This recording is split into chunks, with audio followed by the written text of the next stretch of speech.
Muling iginiit ni dating Pangulong Rodrigo Duterte na hindi niya kinikilala ang jurisdiksyon ng International Criminal Court sa bansa. Sa isang podcast, tinanong si Duterte kung dadalo siya sa pagdinig ng Kamara kaugnay sa extrajudicial killings kung ipasasabi na siya. Hindi diretsong sinagot, pero kwestiyon ulit ng dating Pangulo ang kapangyarihan ng ICC sa bansa. Ang buwelta pa niya, marami raw nangyayaring patayan sa ibang bahagi ng mundo pero walaan niyang ginagawa ang ICC.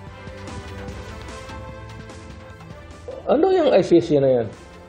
I do not recognize that. Ang tanong ko muna is jurisdiction.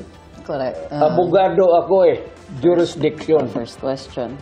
Fiscal ako whenever I face a case dito sa korte everyday, magtanong ako dyan. Do I have the power? May jurisdiction ba ako dito sa kasong in prosecution?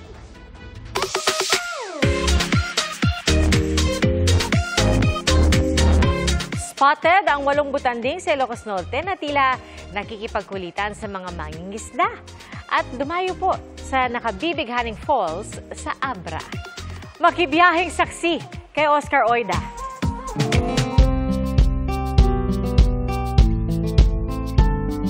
Adventure awaits sa Lagayan, Abra. Ready ka na bang masilayan ang ganda ng Arbis Falls? Pero mag-hike ka muna ng halos 45 minutes. Sulit naman yan dahil sa refreshing at malamig na agos ng tubig sa talon. IG-worthy nga ang lugar dahil crystal clear din ang falls. No worries sa mga betang extreme activities dahil maaari ka naman mag-water tubing sa Palsugan River na malapit lang sa falls. Ayon sa Tourism Office, tinitiyak naman nilang ligtas ang pagsakay dahil mayroong mga tour guide na aalalay. Let's slide our way down naman sa Nueva Era, Ilocos Norte dahil ang irigasyon dyan sa Papadam, ginawang slide. Sa lakas ng pressure, sure na madadala ka sa lakas ng agos ng tubig.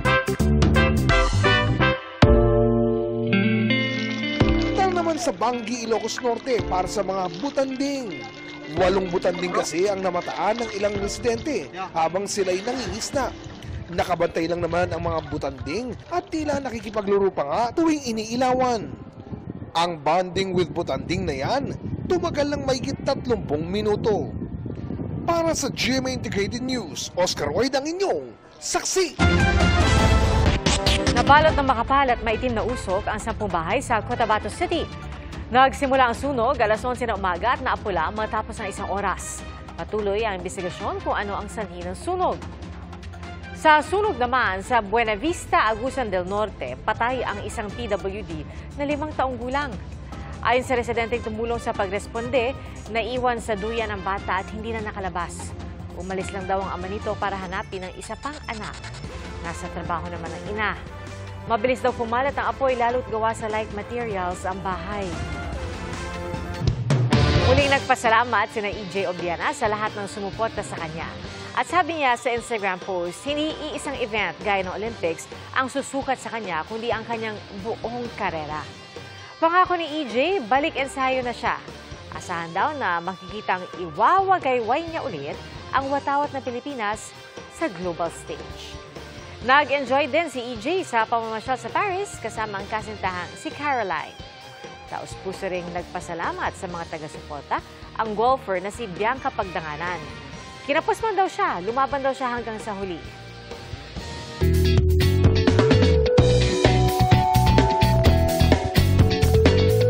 For better or for worse, ang ipinakitang pagsuporta ng isang lalaki sa Cagayan para sa asawang may karamdaman. 8 taon ng kasal sina Gerald at Carla. Pero si Carla na-diagnose na may lymphoma, isang uri ng cancer, at kailangan niyang magpakalbo habang dumaraan sa kanyang gamutan. Laking gulat na lang niya nang i-shave ni Gerald ang sariling buhok at naging kalbo rin. Naging emosyonal si Carla at napayakap sa kanya ang mister. Umantig sa puso ng netizens ang ginawa ni Gerald at marami raw sa kanila ang nais ding magpakalbo bilang suporta kay Carla. At kay Gerald, sa hirap at ginhawa, hindi niya iiwan ang kanyang misis. Magkasama silang haharap sa mga hamon sa buhay.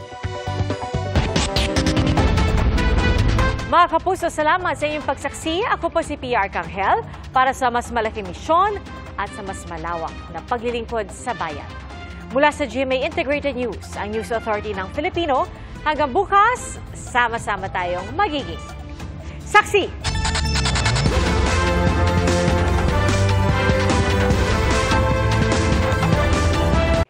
Mga kapuso, sama-sama tayong maging saksi. Mag-subscribe sa GMA Integrated News sa YouTube at para sa mga kapuso abroad, samahan niyo kami sa GMA Pinoy TV at sa www.gmanews.tv.